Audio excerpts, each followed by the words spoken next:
नमस्कार दोस्तों, स्वागत है यक्षिनी एक रहस्यमय सफर के तीसरे एपिसोड में। आज हम बात करेंगे मनोहारिणी यक्षिनी की, जो मन को मोहने और इच्छाओं को साकार करने की देवी हैं।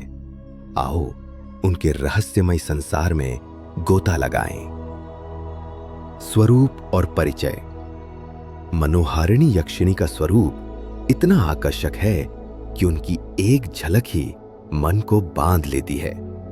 वे एक युवती के रूप में प्रकट होती हैं, जिनके रेशमी नीले वस्त्र चंद्रमा की रोशनी की तरह चमकते हैं। उनके आभूषण सोने के कुंडल, चांदी की पायल और रत्नों से जड़ा हार उनके सौंदर्य को और बढ़ाते हैं। उनके एक हाथ में एक तानतुरा है, जो संगीत और कला का प्रतीक है, और दूसरे में एक स्वर्ण कमल, जो मन की शुद्धता दर्शाता है। उनकी आंखें गहरी और सम्मोहक है, जो किसी के भी मन को पढ़ सकती हैं। मनोहारिणी अलका लोक के एक विशेष हिस्से में निवास करती हैं, जहां संगीत की मधुर धुनें और फूलों की सुगंध हवा में तैरती हैं। ये स्थान कुबेर की नगरी का सबसे शांत और रचनात्मक कोना है, जहां कवि, संगीतकार और कलाकार अपनी प्रेरणा खोजते हैं।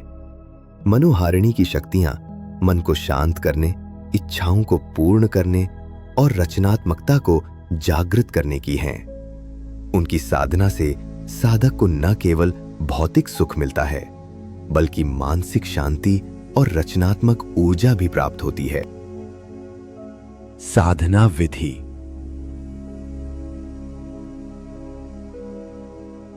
मनोहारिणी की साधना एक तांत्रिक विद्या है, जिसमें पूर्ण श्रद्धा और मन की शुद्धता जरूरी है। यहां है पूरी विधि। संकल्प।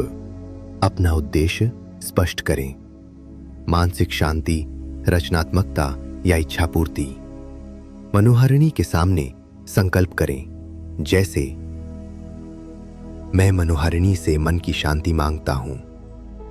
शुद्धि।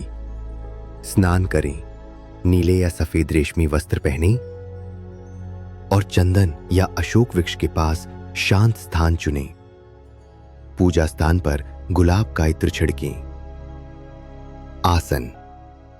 कुश या ऊनी आसन बिछाएं, जो साधक को पवित्रता देता है। सुरक्षा घेरा। ओम ह्रीम रक्षां कुरु कुरु स्वाहा मंत्र का 9 बार जाप करें और अपने चारों ओर काल्पनिक रक्षा चक्र बनाएं। कुमकुम से रेखा खींच सकते हैं। यंत्र। मनोहारिणी यंत्र पर चंदन, कुमकुम और गुलाब का इत्र छिड़कें। मंत्र। उनका मंत्र है ओम ह्रीम श्रीम मनोहारिणी यक्षिण नमः। 108 बार जाप करें, रुद्राक्ष या स्फटिक माला से। अर्पण। सात्विक भोग जैसे खीर, फल, मिठाई, गुलाब के फूलों की माला और चमेली के फूल अर्पित करें। समय। साधना पूर्णिमा की रात शुरू होती है और 21 दिन तक चलती है। 3 वचन और यक्षिणी से वचन। साधना पूरी होने पर अगर मनोहारिणी प्रत्यक्ष हों, साधक यक्षिणी से 3 वचन लेता है। पहला, जब साधक आह्वान करे, यक्षिणी को प्रकट होना होगा। दूसरा, साधक जो कार्य कहे उसे करना होगा। तीसरा, साधक से गलती होने पर भी यक्षिणी साधक या उनके परिवार को नुकसान नहीं पहुंचाएगी। इसके बदले यक्षिणी साधक से वचन लेती है, जिसे साधक को सोच समझकर और सावधानी से देना चाहिए।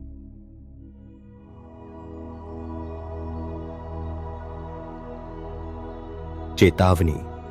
लोभ या अपवित्र विचार न लाएं। वचन देते समय सावधानी बरतें, क्योंकि गलत वचन जोखिम भरा हो सकता है। बिना गुरु के साधना न करें।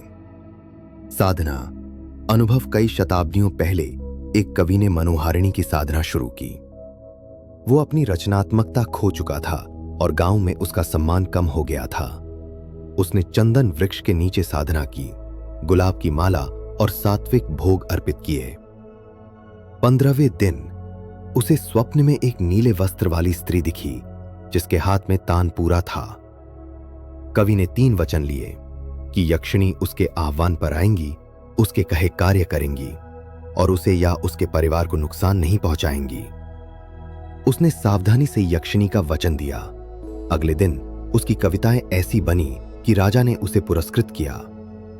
ये अनुभव सिखाता है कि साधना में श्रद्धा और सावधानी से मन की शक्ति जागृत हो सकती है।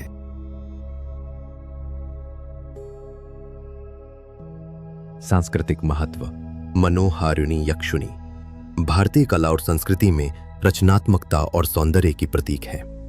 प्राचीन मंदिरों जैसे खजुराहो और अजंता की गुफाओं में यक्षिणी की मूर्तियां नृत्य और संगीत की मुद्राओं में उकेरी गई हैं, जो मनोहारिणी के स्वरूप को दर्शाती हैं। मथुरा के म्यूजियम में एक दूसरी शताब्दी की यक्षिणी मूर्ति है जिसमें नीले रेशम और तानपुरा दिखता है, जो मनोहारिणी से प्रेरित मानी जाती है। भारतीय शास्त्रीय नृत्य और संगीत में यक्षिणी को प्रेरणा की देवी माना जाता है। कई तांत्रिक ग्रंथों जैसे उद्भट तंत्र में मनोहारिणी की साधना का उल्लेख है, जो मन को शांत करने और रचनात्मकता को बढ़ाने के लिए की जाती है। आज भी भारत के कुछ हिस्सों में जैसे राजस्थान और बंगाल चंदन वृक्षों के नीचे यक्षिणी पूजा होती है, जहां लोग गुलाब की माला और सात्विक भोग चढ़ाते हैं ताकि उनकी इच्छाएं पूरी हों। आधुनिक समय में मनोहारिणी की कहानियां कला और साहित्य में प्रेरणा देती हैं और उनकी साधना तांत्रिक समुदायों में प्रचलित है। ये सांस्कृतिक पहलू दिखाते हैं कि मनोहारिणी न केवल आध्यात्मिक बल्कि भारत की रचनात्मक विरासत का भी हिस्सा है। यह थी मनोहारिणी यक्षिणी की कहानी, मन को मोहने वाली देवी जिनकी साधना श्रद्धा और सावधानी के साथ इच्छाओं को साकार कर सकती है। अगले एपिसोड में हम बात करेंगे विचित्रा यक्षिणी की, जो ज्ञान और रहस्यों की स्वामिनी है। उनके रहस्य और साधना को जानने के लिए जुड़े रहें। तो चलिए यक्षिणी के इस रहस्यमयी संसार में एक कदम और बढ़ाएं और अपने भीतर की शक्ति को श्रद्धा के साथ जागृत करें।